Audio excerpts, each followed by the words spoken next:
So you're very, very closely involved with the Byrraju Foundation and with their expansive rural initiatives impacting over 2 million people. That's a lot of people. What were some of those pivotal moments or challenges that really solidified your commitment to rural transformation? For me, after 99, I was very clear I wanted to get into the social sector. And I was looking for a suitable opening. At one point of time, when I was working in corporate life, I even thought maybe I'll retire early and do some small social work on my own back in my state, Kerala. That was my small dream. But when my time was running out, I realized I cannot wait for my corporate career to end. I need to start this journey earlier than later. And that's what pushed me into the sector, or I was glad I went in there at the age of 46. So since the early 2000, I've been working in the sector. And why rural development again was, Byrraju Foundation was an organization dedicated to rural development. And the numbers justified that much more because at that time, 45% of India's population was still living under poverty line. You won't believe it. This is in 2000. We had more than 65 crores of people living under $1 a day income. This was the state of affairs. Of course, now things have improved drastically. Still, we have more than 23 crores of people living under $2 a day.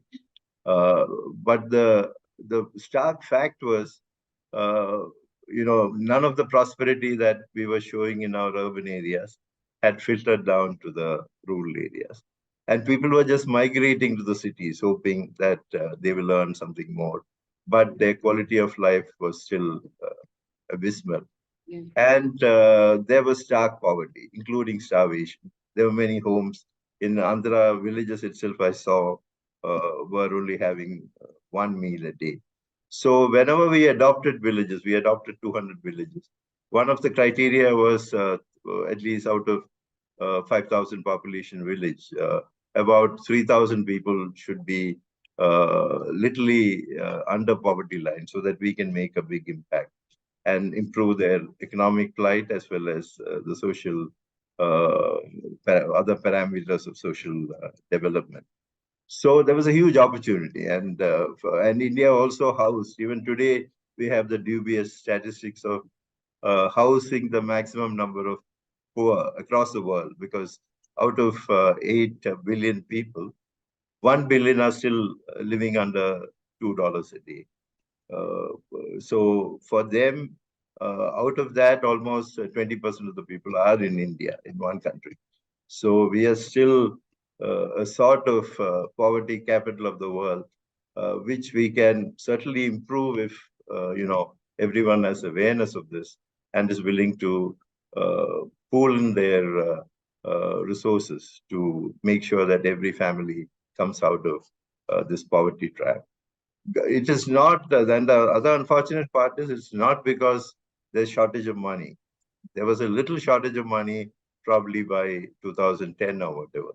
Today, there are enough government schemes supporting rural development and poverty eradication. But unfortunately, it does not reach the last mile. 30% of the people are still not getting all the benefits they deserve or the free schemes they are entitled to. There are blockers in the way by way of corruption, inefficiency, lack of accountability. And surely, therefore, government alone can't do this job. And which is why there are other players, including corporates, NGOs, the community itself. All of them have to go into it in a big way to make sure India progresses. And the very last, the poorest person in India should become prosperous. Only then this journey ends.